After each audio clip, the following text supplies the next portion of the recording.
Kembali bersama kami di editorial Media Indonesia. Mas Eko, kita bahas mengenai beberapa tanggapan dari pemirsa kita pada hari ini ya. Mas Eko, ada yang mengatakan kalau penanganan kita terhadap kasus korupsi itu biasa-biasa saja.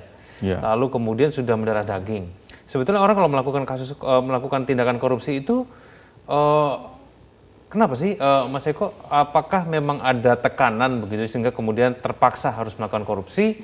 Ataukah karena dia tahu bahwa penanganan kasus korupsi kita itu biasa-biasa saja, sehingga kemudian merasa bisa melakukan korupsi atau bagaimana, Mas Eko?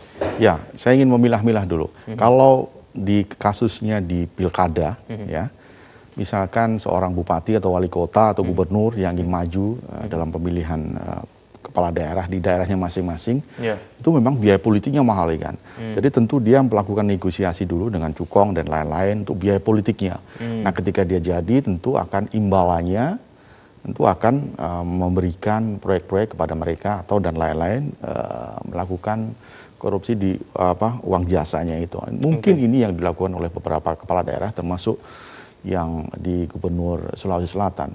Memang di Indonesia biaya politiknya sangat mahal ya. Jadi ketika Anda mau maju di wali kota atau bupati itu minimal kan 35 miliar ya kan. Bahkan kalau gubernur bisa lebih dari 300 miliar. Nah, ini biaya politik yang mahal itu tentu akan sangat memberatkan. Nah, kemudian di kasus-kasus yang lain misalkan kalau Jiwasraya tentu itu karena permainan ya. Di sana ada Beni Cokro yang merupakan otak dari sentral dari kasus ini dan kemudian melibatkan oleh direksi-direksi yang lain yang kemudian merugikan negara sekitar 16 triliun lebih. Nah, ini memang patut terus disorot karena apa? Karena masih baru aja 6 yang menjadi tersangka. Saya kira masih banyak kasus-kasus yang lain yang kemudian bisa menjadi tersangka.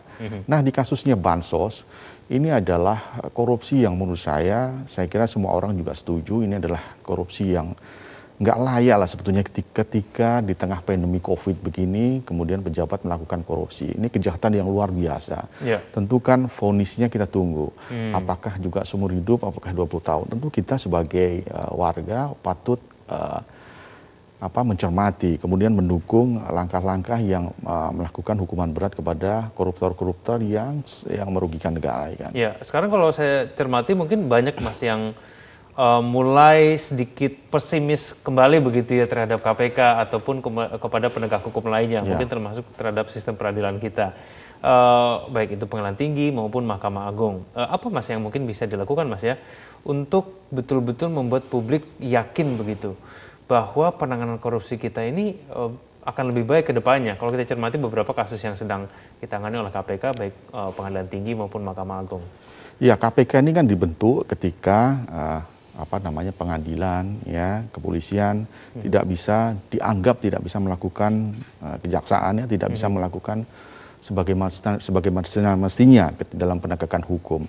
Nah, ketika KPK dibentuk ketika di zaman Ibu Mega tentu diharapkan itu bisa menanggulangi semacam itu. Tapi memang grafiknya KPK itu memang naik turun. Kemarin ketika ada revisi Undang-Undang KPK, ada yang menyebutkan ini pelemahan KPK.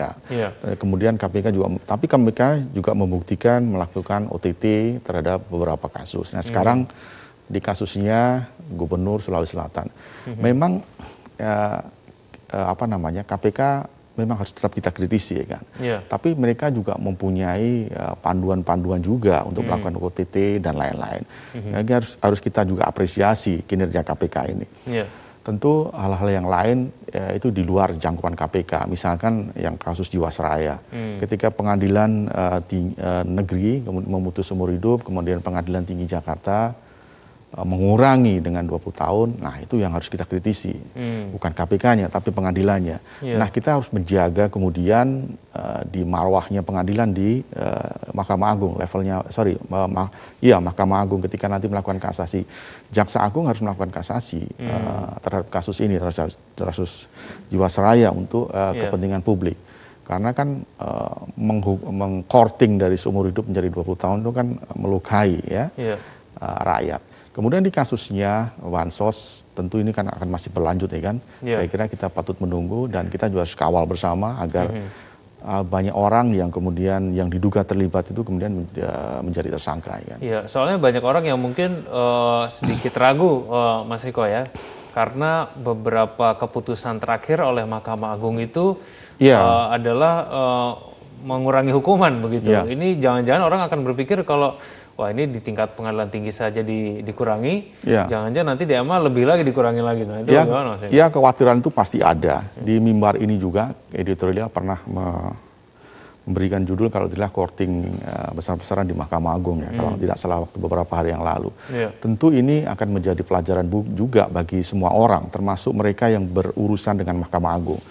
Memang fakta membuktikan itu ketika mereka, para koruptor itu sudah diputus di tingkat kasasi, kemudian ketika harus kita akui ketika Artijo Akustar pensiun, kemudian mereka beramai-ramai untuk melakukan peninjauan kembali. Dan hebatnya lagi banyak orang juga kemudian dikurangi dalam pengurangan hukumannya itu.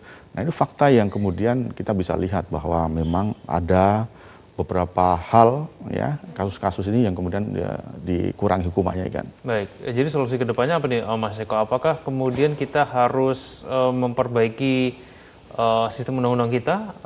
Bagaimana kemudian bisa membuat para pelaku yang punya potensi untuk korupsi ini betul-betul tidak akan melakukan korupsi, Mas? Ada efek jerahnya begitu? Undang-undang kita, apakah itu undang-undang tipikor, undang-undang yang lain, RUKHP, itu semua sudah ada, sudah bagus lah. Sekarang tinggal orangnya ya kan. Contoh saya kasus, peraturan Mahkamah Agung, minimal 100 miliar bisa dituntut hukuman seumur hidup, misalnya hukumannya.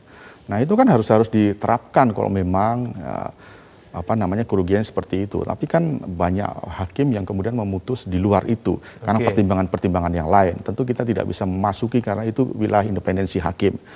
Tapi kalau kita melihat sudah ada acuannya, ya tinggal diputus saja. Memang kalau memang itu kerugiannya di atas 100 miliar, ya korupsi bisa seumur hidup. Ini kan meringankan sebetulnya tugas-tugas hakim. Tapi sekali lagi, independensi hakim tidak bisa kita campuri, bahwa mereka juga punya pandangan yang berbeda tentu tentang hukum-hukum yang ada di Indonesia. Baik, Mas Eko terima kasih telah bersama kami pada pagi hari di Editorial Media Indonesia. Pemirsa, jika masih ada kompromi terhadap pelaku korupsi, jangan harap negeri ini bisa memenangi perang besar melawan korupsi.